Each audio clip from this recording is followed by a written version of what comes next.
میں نے کبھی آپ کے سامنے بیان کیا تھا، ایک بادشاہ نے اپنے لوگوں سے، وزیروں سے پوچھا کہ ارے تم جہاد کرنے کے لیے نکلتے ہو اور تمہارے خلاف مسلمان بھی آتے ہیں، کیا بات ہے کہ مسلمانوں کی جیت ہو جاتی ہے؟ ان لوگوں نے کہا کہ بادشاہ صاحب، ہم جب جہاد میں جاتے ہیں ہمیں ڈر لاحق ہوتا ہے، ہم تو سمجھتے ہیں دنیا کے اندر ہمارے لیے سب کچھ ہے، عیش و آرام، اگر دنیا سے چلے گئے تو ہمیں کچھ ملنے والا نہیں، ہمارا تو یقین نہیں آخرت کے اوپر جس طرح مسلمانوں کا ہے۔ وہ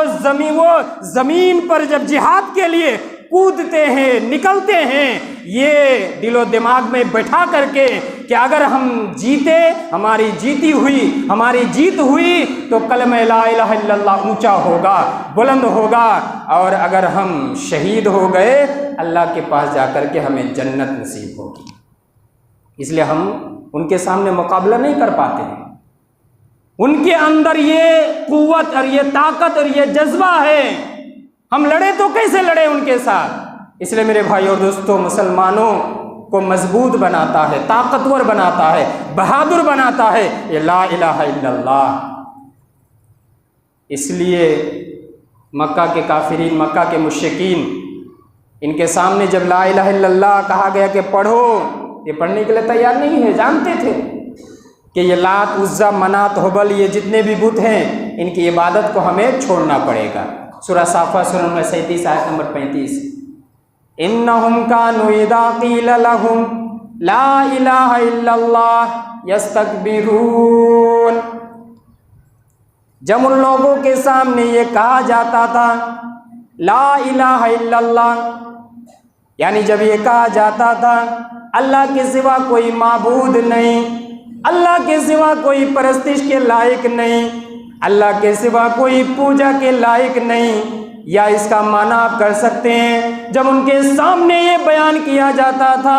ان کو جب یہ حکم دیا جاتا تھا لا الہ الا اللہ کو پڑھ لیا کرو، لا الہ الا اللہ پڑھ لو، یستکبرون، تو وہ تکبر کیا کرتے تھے، گھمنڈ کیا کرتے تھے، اپنے منہ کو پھیر لیا کرتے تھے، اس لیے کہ انہیں معلوم تھا اگر ہم نے لا الہ الا اللہ پڑھ لیا ہمیں لات کی پوجا کو چھوڑنا پڑے گا، ہمیں منات کے سامنے سجدہ کو ترک کرنا پڑے گا، ہمیں عزا کے سامنے سربت سجود ہونے سے دور رہنا پڑے گا، یہ وہ لوگ سمجھتے تھے، اس لیے ان لوگوں نے لا الہ الا اللہ کا اچارن نہیں کیا۔ اس لیے آپ دیکھیے جب ایک بندہ لا الہ الا اللہ پڑھ لیتا ہے،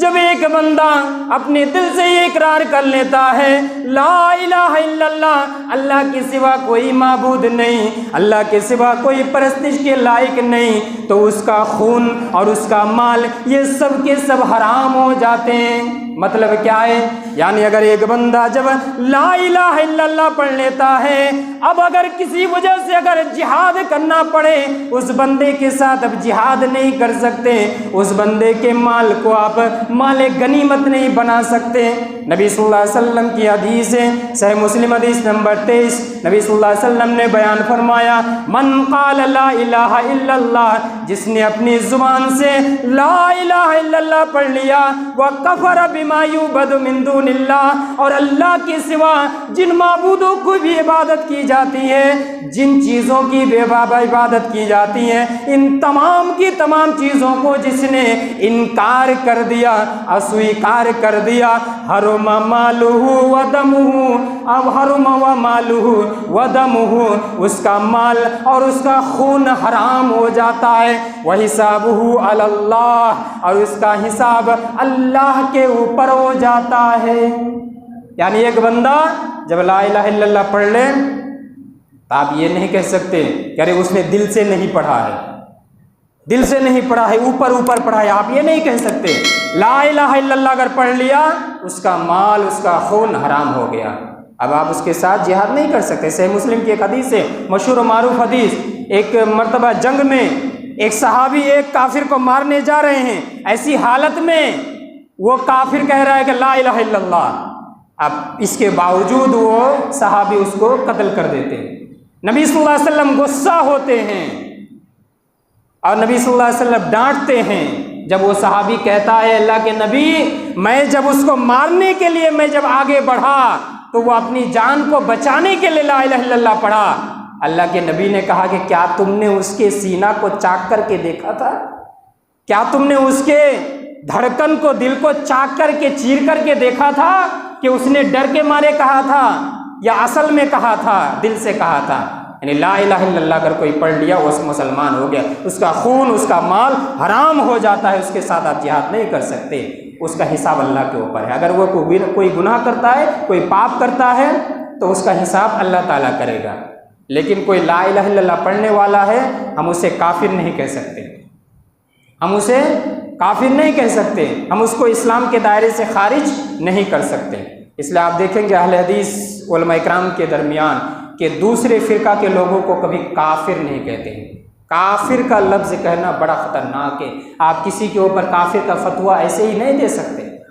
وہ اس کا حساب اللہ تبارک و تعالیٰ کرے گا۔ کوئی اگر شریعت کے خلاف کوئی کام کرتا ہے، اس کا حساب اللہ کے اوپر ہے، اللہ اس کا فیصلہ کرے گا، لیکن ہم کسی کے اوپر کفر کا فتویٰ نہیں لگا سکتے۔ اگر کوئی غلط کام کر رہا ہے، اگر کوئی شریعت کے خلاف کام کر رہا ہے، وہ وہی کام غلط کر رہا ہے، وہی شریعت کے خلاف کر رہا ہے، لیکن ہم اس کی وجہ سے کسی کو کافر نہیں کر سکتے جب تک وہ اللہ کا انکار نہ کرے، جب تک وہ اللہ کے دربار کو چھوڑ کر کے ایک دم دیوی دیوتا اور کسی کے سامنے جا کر کے